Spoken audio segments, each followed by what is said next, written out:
الحمدللہ رب العالمین الصلاة والسلام علی رسولہ الکریم السلام علیکم ورحمۃ اللہ وبرکاتہ۔ میرے محترم بزرگوں، بھائیوں، عزیز دوستو، جس طرح آدمی کے اندر ایک طرف نفس ہے اور دوسرا جسم کا اہم حصہ جس کو دل کہا جاتا ہے، حدیث پاک کے اندر رسول اللہ صلی اللہ علیہ وسلم نے فرمایا، جس کا مفہوم یہ ہے کہ آدمی کے جسم کے اندر ایک گوشت کا لوتھڑا ہے، اگر وہ بن جائے تو پورا جسم بن جائے، اگر وہ بگڑ جائے تو پورا جسم بگڑ جائے۔ وہ تمہارا دل ہے، وہ ہمارا قلب، یہ اصل شے ہے جس کے بننے بگڑنے کے تعلق سے حدیث کے اندر آیا ہے۔ دین کے اندر نفس کو قابو میں رکھنے کے لیے کہا گیا ہے، پاک اور صاف رکھنے کا حکم ہے، ورنہ نفس ہم پر سوار ہو جائے گا۔ خواہشات آدمی کو تباہ کر دیتے ہیں، اور اگر نفس پر ہم قابو پا گئے تو سمجھو کہ کامیابی کی طرف چل رہے ہیں۔ جو بھی آدمی سوچتا ہے دل اس کا اثر لیتا ہے، جو بھی آدمی دیکھتا ہے دل اس کا عکس لیتا ہے، جو بھی آدمی بولتا ہے اس کا دل کے اوپر اثر ہوتا ہے، جو بھی آدمی سنتا ہے اس کا دل پر اثر ہوتا ہے۔ تو یہ دل کے اوپر جو اثرات پڑتے ہیں اسی سے جو ہے جسمانی اعتبار سے آدمی اپنے آپ کو ظاہر کرتا ہے۔ اگر آدمی کو اس طرح کی آواز آئے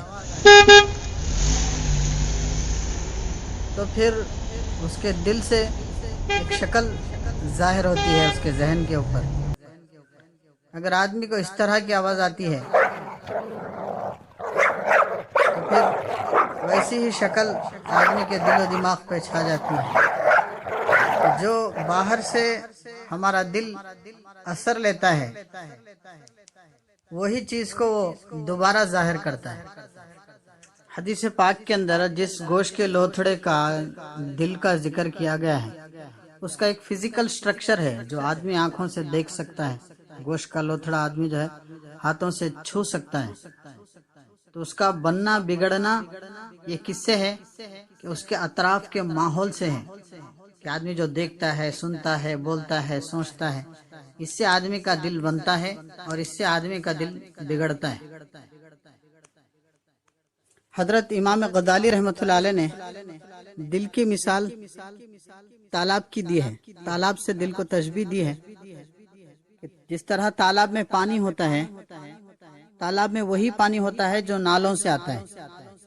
اگر آنے والے نالوں سے گندا پانی آتا ہے تو تالاب میں بھی گندا پانی ہوتا ہے، اگر آنے والے تالاب سے صاف و شفاف اچھا پانی آتا ہے، پینے کے قابل پانی آتا ہے نالوں سے، تو پھر تالاب میں بھی میٹھا پانی ہوتا ہے، پینے کے قابل پانی وہاں پر ہوتا ہے۔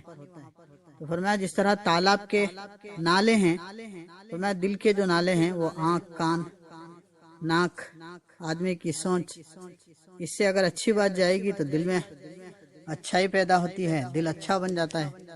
اور اگر ان راستوں سے گندے خیالات، گندی باتیں سننا، سنانا، بولنا، تو پھر دل بھی گندا ہو جاتا ہے۔ جیسے حدیث پاک کے اندر آیا ہے جس کا مفہوم ہے کہ آدمی کوئی گناہ کرتا ہے تو اس کے دل کے اوپر دھبا لگ جاتا ہے۔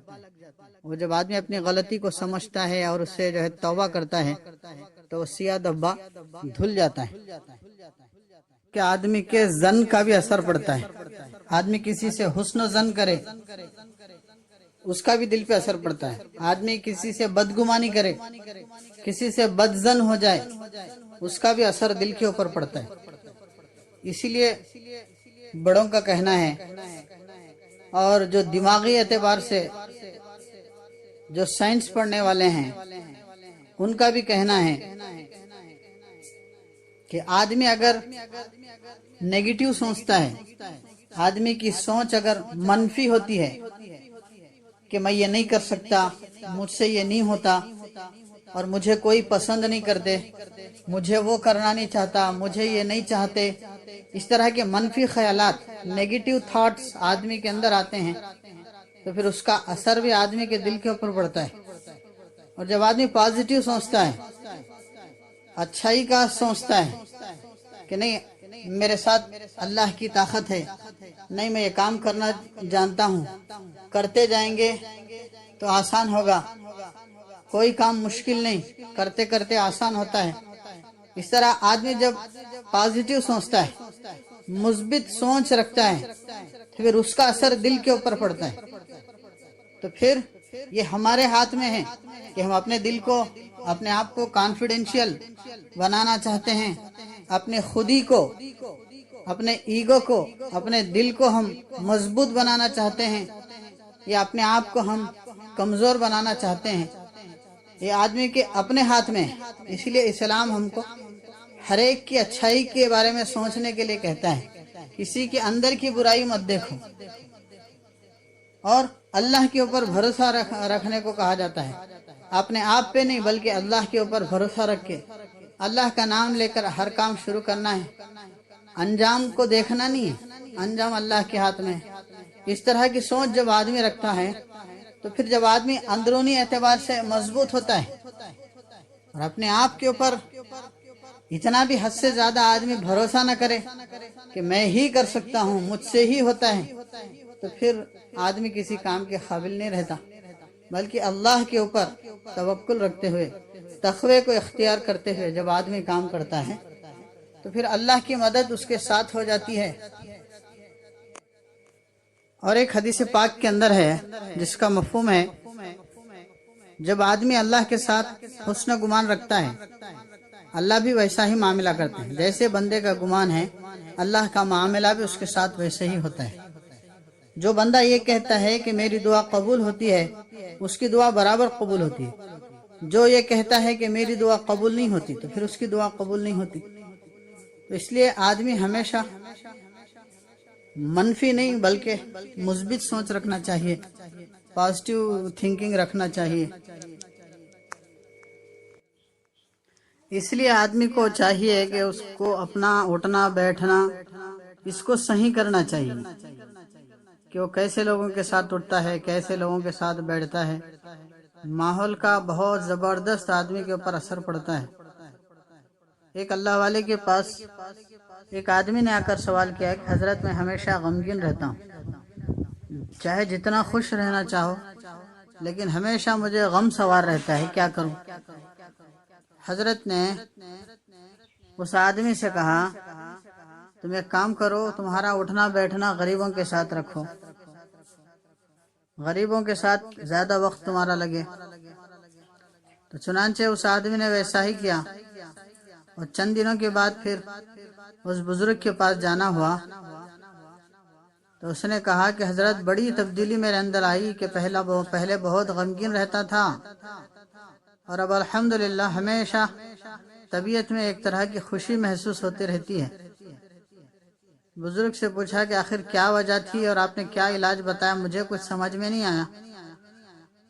تو اس حضرت نے بتایا کہ تمہارا اٹھنا بیٹھنا پہلے مالداروں کے ساتھ تھا، پیسے والوں کے ساتھ تھا، ان کی چیزیں، ان کے کپڑے، ان کے سواریاں، ان کے گھردار جب تم دیکھتے ہو اور تمہارے پاس جب وہ چیزیں نظر نہیں آتی جس سے تمہارا دل غمگین رہتا تھا.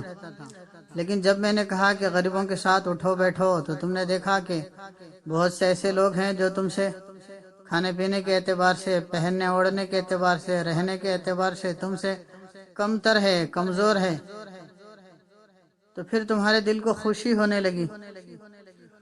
تو یہی چیز ہے کہ آدمی کے آنکھوں کا دیکھنا، زبان کا بولنا دل پہ اثر کرتا ہے. اور ہمیشہ آدمی کو اپنے آپ کا جائزہ لینا چاہیے کہ کسی کی کوئی چیز دیکھ کر میرا دل غمگین ہو رہا ہے، خوش ہو رہا ہے. اس اعتبار سے ہم کو سبق لینا چاہیے. بلکہ حدیث پاک کے اندر آیا ہے کہ آدمی کے اوپر اس کے ساتھ رہنے والے جانوروں کا بھی اثر پڑتا ہے. اللہ کے نبی صلی اللہ علیہ وسلم نے فرمایا کہ بکریاں چرانے والوں کے اندر نرمی ہوتی ہے، اونٹ چرانے والوں میں سختی ہوتی ہے. جیسے جانور کے اثرات آدمی کے اٹھنے بیٹھنے سے پڑتے ہیں، تو ہم جن لوگوں کے ساتھ ہیں ان کے اثرات بہت زیادہ ہمارے اوپر پڑتے ہیں۔ اس لیے کہ اپنے مجالس کے اوپر غور کرنی چاہیے کہ میں آنکھوں سے کیا دیکھ رہا ہوں، میں کانوں سے کیا سن رہا ہوں، میری سوچ کس طرف ہے۔ تو اس لیے گھروں کے اندر تعلیم کر کے صحابہ اکرام کی سیرت، حضور صلی اللہ علیہ وسلم کی سیرت کو پڑھنے کے لیے کہا جا رہا ہے۔ وہ قیامت تک کے لیے ہمارے لیے نمونہ ہے، بلکہ ان کو ستارے بتایا گیا، ستاروں سے جیسے لوگ راستہ تلاش کرتے ہیں۔ ہمارے دین و دنیا کی رہبری کے لیے صحابہ اکرام کی زندگیاں ہیں، حضور صلی اللہ علیہ وسلم کی زندگی ہے، ان کو سامنے رکھ کر چلنا ہے۔ قرات، نعت، نظم اور بیانوں کا بہترین یوٹیوب چینل مدرسۃ الامتیاز کو سبسکرائب کریں اور گھنٹی کا بٹن دبانا نہ بھولیں۔ ویڈیوز پسند آئے تو لائک اور کامنٹ کریں اور دوستوں کو شیئر کریں۔